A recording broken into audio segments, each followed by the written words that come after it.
Shalom. All praise to Yahweh, Ba'Shem Yahushai, Ba'Shem Kakadash.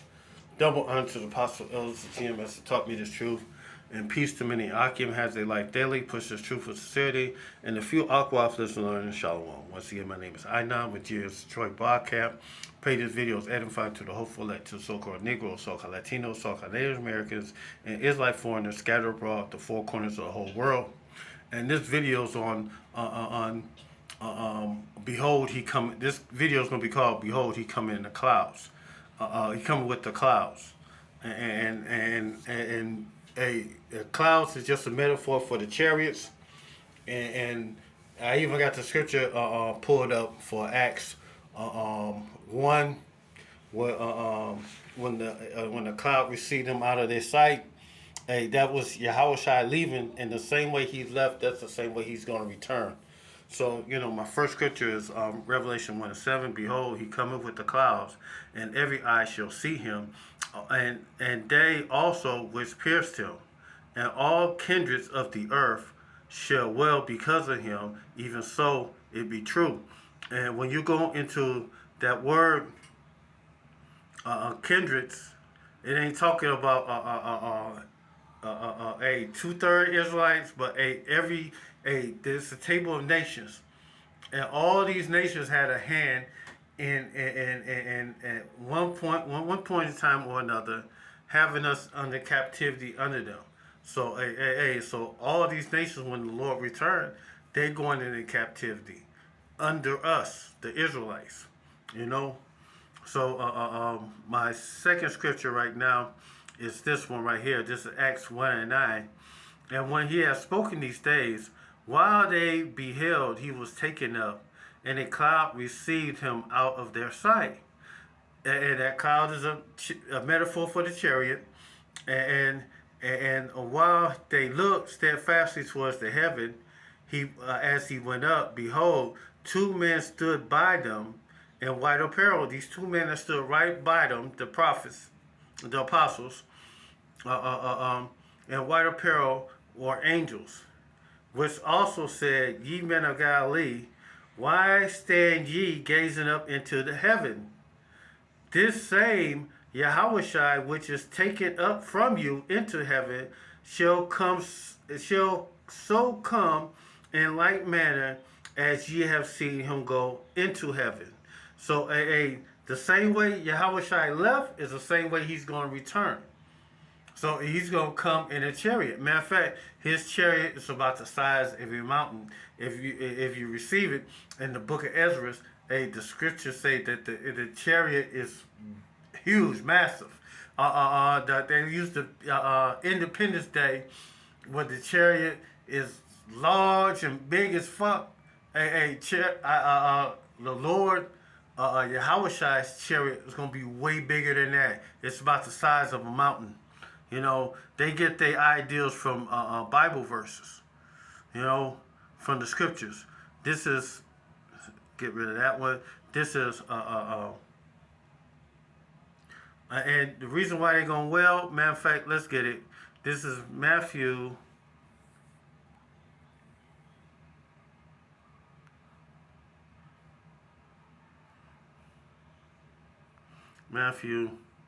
24 and 27.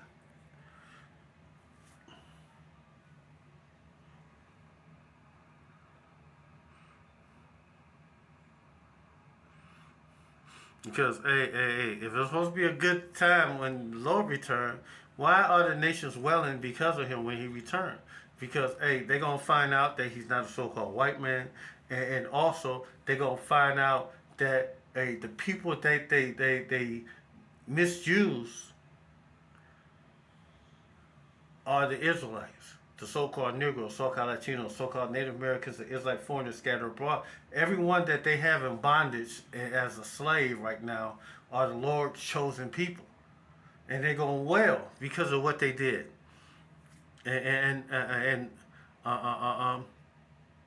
This is Matthew 24 and 27. For as lightning cometh out of the east, even shining even unto the west, so shall also the coming of the Son of Man be.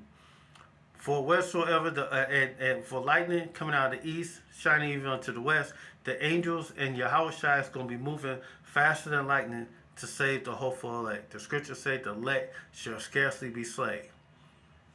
You know, that's how fast the angels and Yahushua is going to be moving to gather up the hopeful elect. And the scriptures say the elect shall scarcely be saved. You know, so we gonna get saved just in the nick of time, before before the destruction happens, before the nukes start setting off. You know, lighting up this place right here, America, and some parts over there in Europe. Because and also our land in Israel, that land got to be cleansed. And fire is a cleansing agent.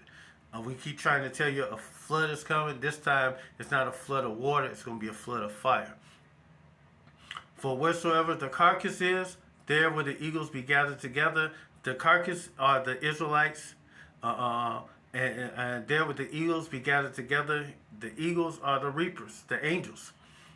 Immediately after the tribulation of those days, the sun shall be darkened, and the moon shall not give her light, and the stars shall fall from heaven.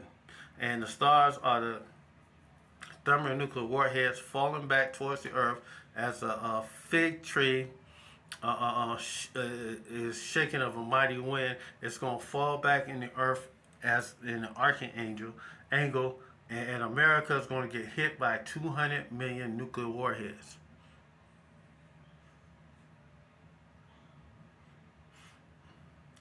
And the powers of the heavens shall be shaken, because the aftershock of each warhead is going to shake, rattle, and roll the America. These bombs are going to shake the earth like a drunken man, according to the scriptures.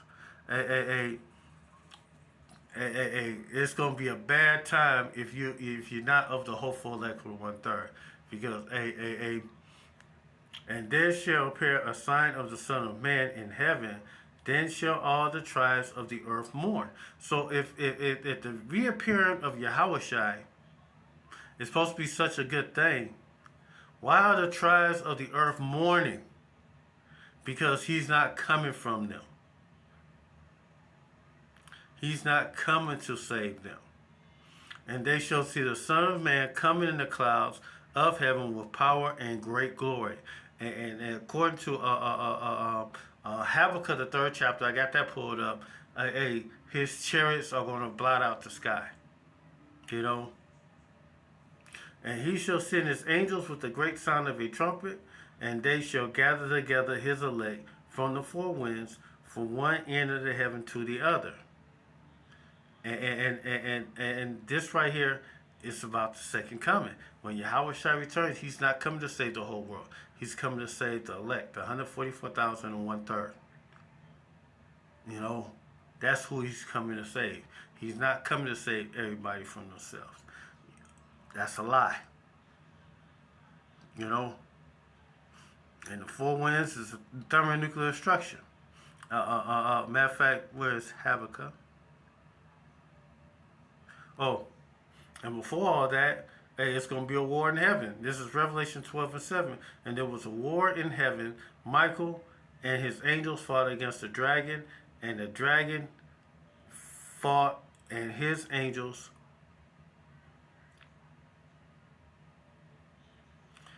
and prevailed not, neither was their place found anymore in the heavens. The rulers of this world are going to try to fight Yahushua and the angels to try to keep their power, but they're going to fail miserably. They're going to lose. The end game is already in the scriptures. They ain't going to make it. And Michael, it's a sign of time to be alive, because, Michael is going to fight on our behalf. We haven't seen an angel fight on behalf of Israel in centuries. You know?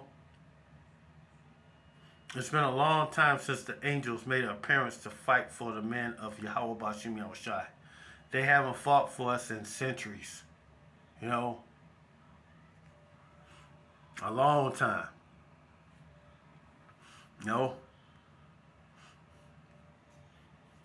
Matter of fact, let's get the one on. Oh shit, this damn thing. Yep, Habakkuk 3. This is Habakkuk 3 and 3.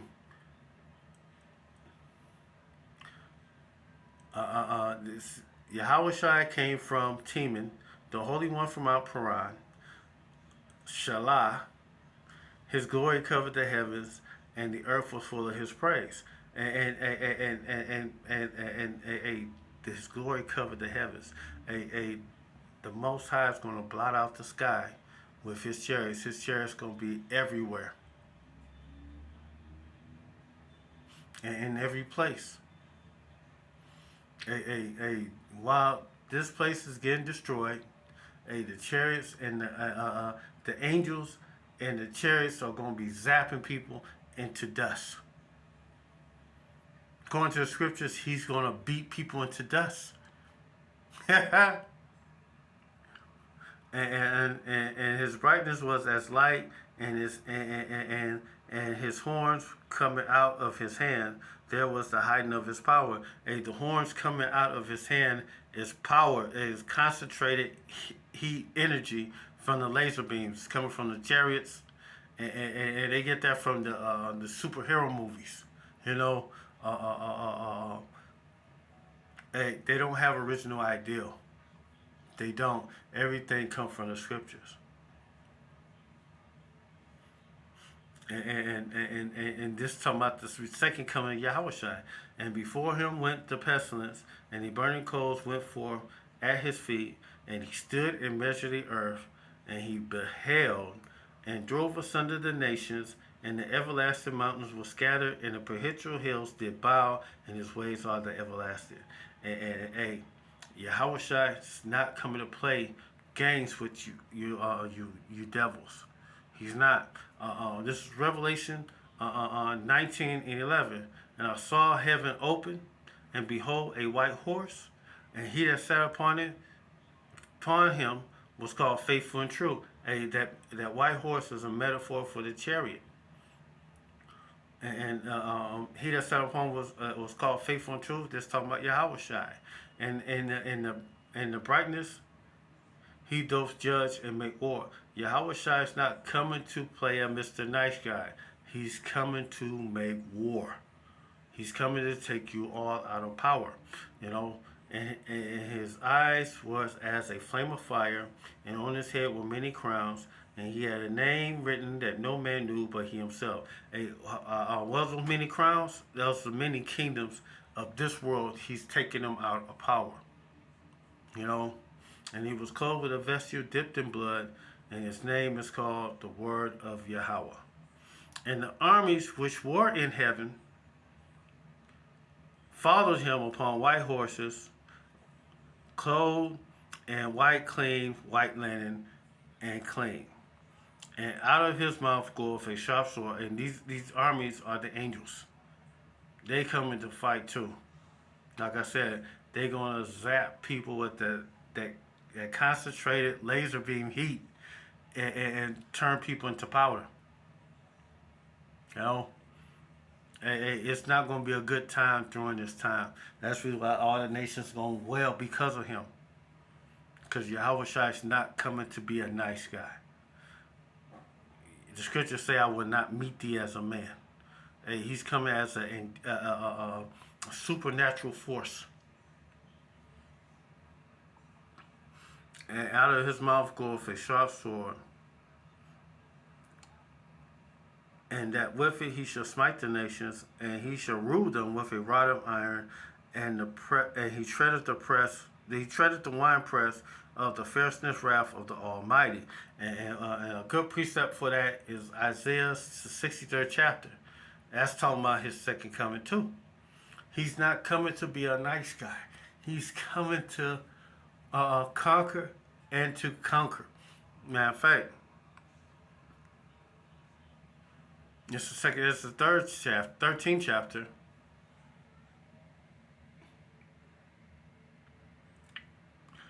And it came to pass after 7 days I dreamed a dream by night, and lo, there rose a wind from the sea.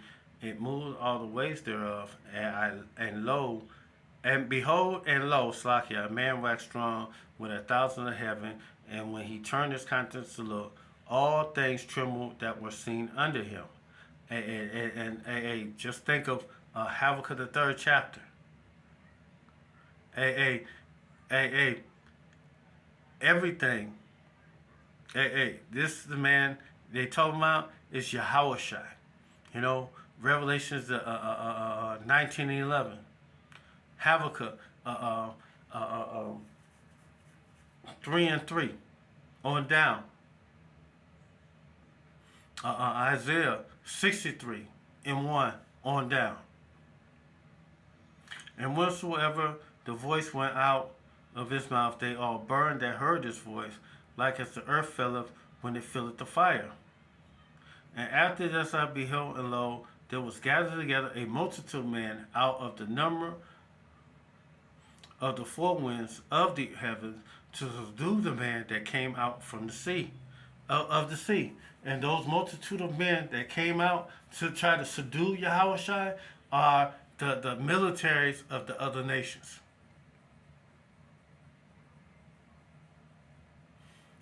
They gonna do it, and Most High gonna put a spirit of them to try to fight him, even though they thirst. Matter of fact, let's keep going.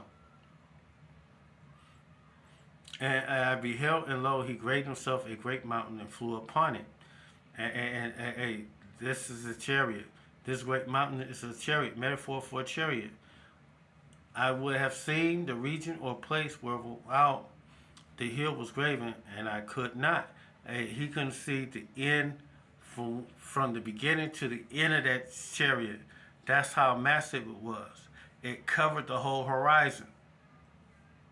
And after this I beheld, and lo, all they will gather together to subdue him, were so afraid yet thirst to fight.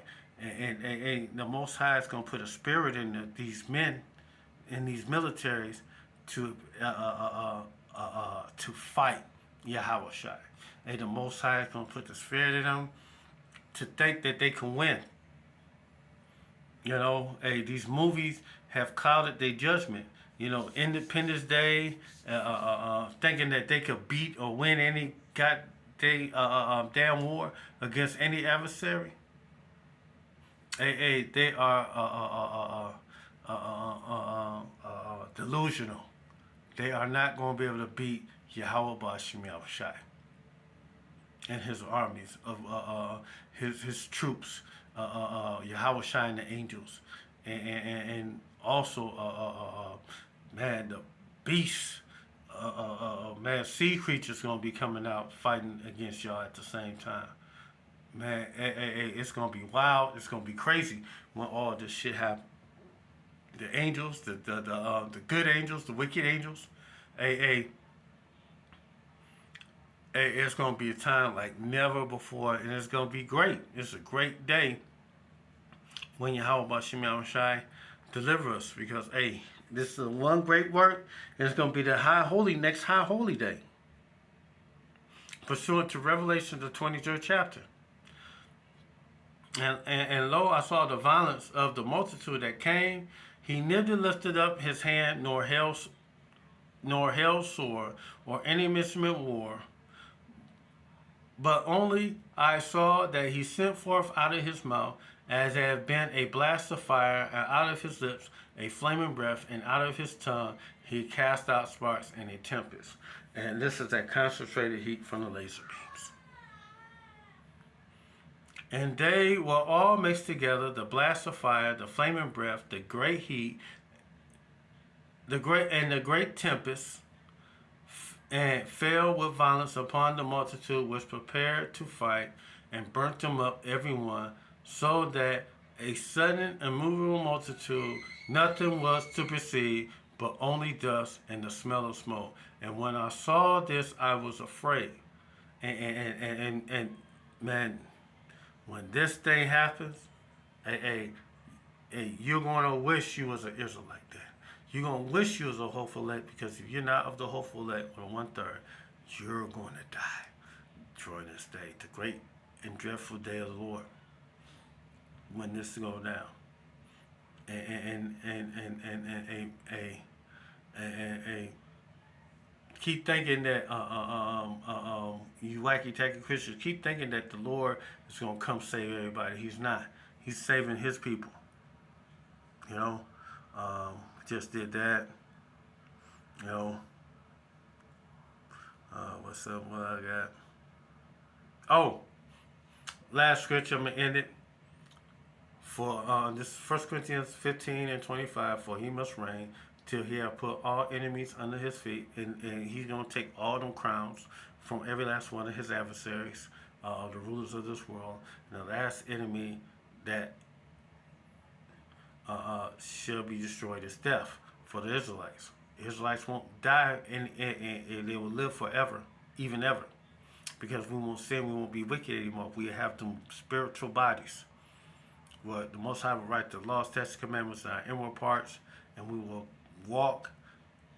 It'll be first nature for us to walk in the laws, statutes, commandments.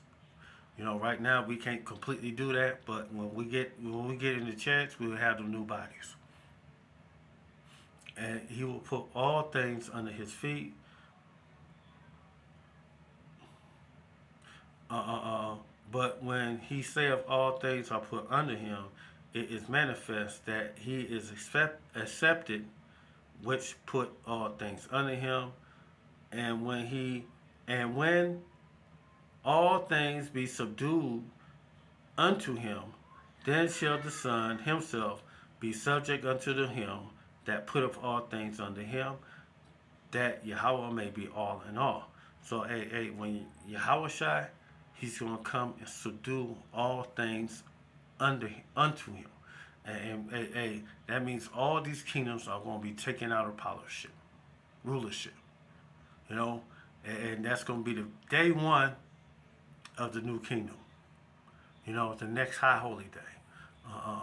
Matter of fact, let's get it. This is Jeremiah 23 and therefore, and 7. Jeremiah 23 and 7. Therefore, behold, the days come, saith the Lord, they shall no more say, Yahweh liveth, which brought up the children of Israel out of the land of Egypt. But Yahweh liveth, which brought up and led the seed of the house of Israel out of the north country. And the north country is a representation of America. This is the next high holy day. The first great high holy day is the Passover, when He delivers us out of the land of Egypt. This is going to be the next high holy day. You know, when He delivers us from the places where He scattered us from all the nations. Hold on. Let me pause. Salakia. That's it on this video. Shalom.